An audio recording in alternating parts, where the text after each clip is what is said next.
Bonjour à tous. Aujourd'hui, nous allons parler d'une maladie mentale, la dépression, qui est une maladie mentale caractérisée par une baisse de l'humeur, avec une répercussion sur la vie de la personne elle-même et sa relation avec son entourage. C'est une maladie assez fréquente, même si elle est sous-estimée, malgré le fait qu'elle expose donc au décès, notamment par le risque suicidaire. On constate que cette maladie, naturellement, se manifeste par le trouble de l'humeur, la baisse de l'humeur, mais est accompagnée habituellement par un grand nombre de symptômes. Et ce qui permet de définir la maladie, c'est pas seulement l'existence donc de la tristesse, mais la répercussion de cette tristesse sur le fonctionnement de la personne, donc notamment les activités dans la vie de la personne, mais aussi la durée. Habituellement, on considère que lorsque la durée atteint 2 semaines, donc on est dans un cadre de maladie et nécessite donc une prise en charge. Il faut noter que cette tristesse est particulière parce que cette tristesse est accompagnée de rumination, donc d'une dévalorisation de soi-même, d'une perte donc de l'estime de soi, avec fréquemment des sentiments de culpabilité et aussi à l'extrême une douleur, une véritable douleur morale. La personne habituellement présente vraiment une obsession vis-à-vis de tous les aspects de catastrophe, donc vis-à-vis des difficultés de la vie, de sa propre vie et celle de son entourage. La personne est obsédée par les événements dramatiques, de telle sorte que la personne rumine les événements passés, les échecs passés, vit intensement les difficultés présentes, mais par rapport à l'avenir, la personne perçoit donc avec angoisse des catastrophes à venir, habituellement des idées de mort. Et ces idées de mort sont caractérisées habituellement par la mort dans des situations, dans des circonstances atroces. Et c'est parfois pour éviter cette atrocité que certaines personnes donc, se suicident et donc se font du mal. Pas seulement donc, pour éviter la mort, mais l'atrocité que la personne perçoit dans cette mort qui va venir. L'autre élément donc, dans cette dépression, c'est que lorsque le tableau n'est pas sévère, donc modéré et le tableau modéré ou léger, habituellement la personne peut ne pas savoir que ces troubles donc, sont dans le registre donc, de la dépression. Et habituellement, ça se manifeste par un négativisme. La personne voit la vie vraiment négativement. Et pas seulement sa propre vie, mais celle de son entourage et du monde extérieur. Tout est perçu dans le sens donc, du pessimisme. Et tout ce qui est positif même est perçu dans ses aspects négatifs et interprété négativement. Et tout ce qui est positif ne peut pas avoir de l'écho dans la vie de la personne. La personne est à l'affût, donc la personne guette les événements négatifs dans sa vie et dans la vie d'autrui. Et à la fin, la personne peut être agressive, la personne peut être vraiment hargneuse, la personne peut être désabusée du fait que toute sa vie est teintée donc de cet aspect négatif-là. Et comme je l'ai dit tantôt, il y a la perte vraiment de l'estime de soi. Et l'autre chose, c'est le ralentissement psychomoteur qui constitue le deuxième volet de la manifestation. Sur le plan moteur, la personne a une fatigue qui ne passe pas malgré le repos. Et au réveil même, la personne est fatiguée. Et cette fatigue s'accompagne naturellement d'une lourdeur, donc d'une lenteur dans les activités et même d'une perte du plaisir dans ce qui lui procurait du plaisir habituellement. C'est comme si la vie de la personne devient fade. Ce qui la stimulait ne la stimule plus, avec souvent des difficultés de concentration qui sont observées, mais aussi des difficultés de mémorisation qui sont notées souvent chez ces personnes. Le troisième volet de la manifestation, c'est les symptômes somatiques, notamment sur le plan de l'appétit, où la personne habituellement perd l'appétit, donc avec une anorexie, n'arrive pas à manger, n'a pas du tout envie de manger. Et aussi sur le plan du sommeil, habituellement une perte de sommeil, l'insomnie, la personne se réveille le matin à l'aube pendant que les autres dorment et n'arrive plus à trouver le sommeil. Et c'est parfois justement à ces périodes de ce que la personne donc, essaie de se suicider. Et le troisième volet, c'est les troubles sexuels, sur le plan somatique toujours, les troubles sexuels, les baisses de la libido. Mais il faut noter que tout ce que je viens de citer, sur le plan somatique, on peut avoir les symptômes inverses. Par exemple, des crises de boulimie ou bien une hypersomnie donc, chez certaines personnes. En dehors des manifestations, on peut évoquer les causes. À propos des causes, habituellement, on trouve un facteur déclenchant, donc un facteur proche, habituellement dans les 6 mois qui précèdent donc, la dépression.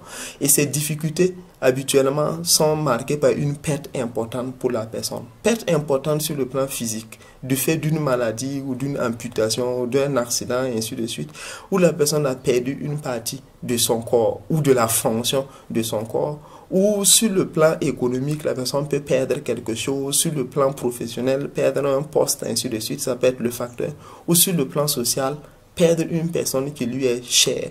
Et ces pertes ne se mesurent pas directement et de façon objective, mais c'est surtout ce que cette chose que la personne a perdue a comme valeur aux yeux de la personne malade, qui peut conduire donc à la dépression.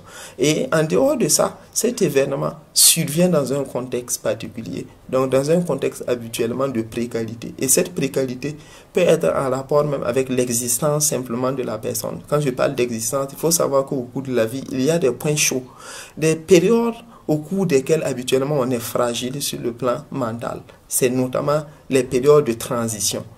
L'adolescence, la crise de la quarantaine, la période de la retraite, ainsi de suite, où la personne donc est soumise à une forte pression, et lorsqu'on a des facteurs extérieurs qui viennent s'ajouter, habituellement la personne peut donc présenter une maladie mentale. Mais en dehors de ces points chauds, il y a des événements donc de la vie de la personne qui peuvent la mettre permanemment sous tension.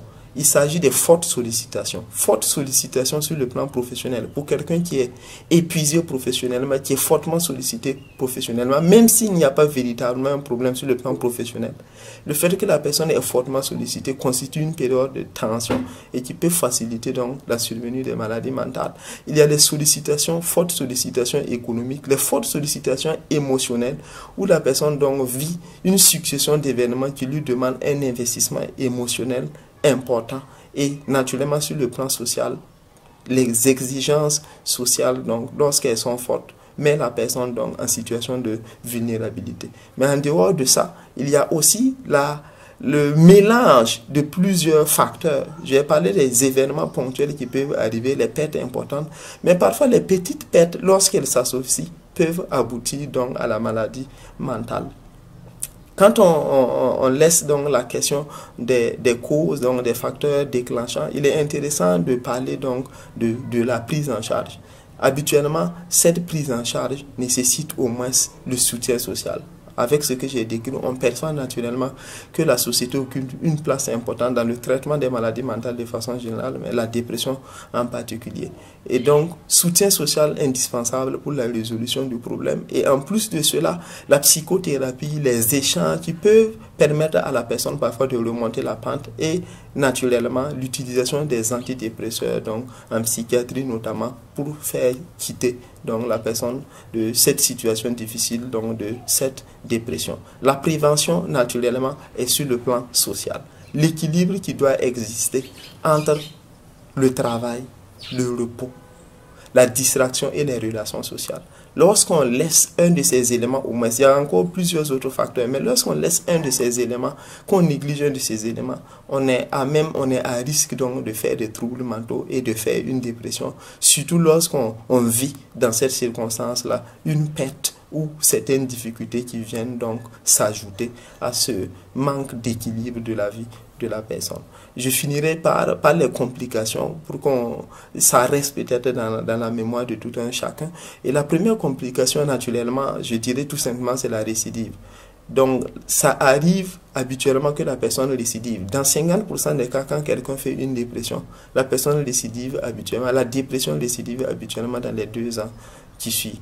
Donc, dans les 2 années qui suivent.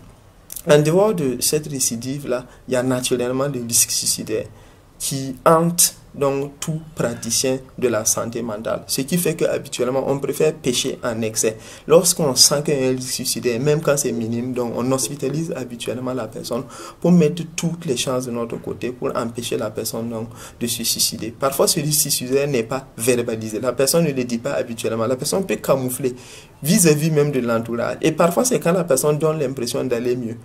C'est à ce moment même que la personne veut se faire mal. Donc vraiment vigilance. Vigilance lorsqu'on perçoit donc ces sentiments de joie parfois qui peuvent revenir en l'absence d'une prise en charge adéquate de ces dépressions-là. Et donc, il y a aussi des cas nets de dépression, entre guillemets, de risque suicidaire déguisé, les équivalents suicidaires, où la personne ne dit pas qu'elle veut se suicider, mais elle n'utilise pas de moyens clairs pour se suicider, mais utilise des moyens qui sont acceptés par la société, mais qui sont à même de mettre en jeu, en fait, sa vie. Il s'agit par exemple de quelqu'un qui n'avait pas l'habitude de boire, par exemple, et qui va aller boire une bouteille entière de liqueur pendant sa période de dépression. Et tout le monde sait que ça expose donc au décès. Mais comme entre guillemets l'alcool est autorisé dans nos pays, la personne utilise ce moyen. Et c'est un équivalent donc suicidaire. La personne tente de se suicider, même si elle n'a pas utilisé des moyens classiques. Il y a même les gens qui font des excès de vitesse ou bien en tout cas qui conduisent de façon imprudente et beaucoup d'autres choses comme ça qui peuvent être considérées comme des équivalents suicidaires et qui doivent être prises en compte donc, dans ces situations de dépression. Donc, gardons un œil sur notre propre santé mentale, vivons équilibrés pour ne pas être donc à risque de ces troubles-là. Et même quand on a un risque de ces troubles, même quand ça survient, gardons notre entourage social. Donc que l'entourage social aussi reste avec ces personnes qui sont en difficulté. Et il faut tout faire lorsque ça perdure, lorsque ça dépasse une semaine, avoir recours forcément à un personnel, donc un professionnel de santé pour nous accompagner dans la résolution de ces problèmes. Merci à vous pour votre attention.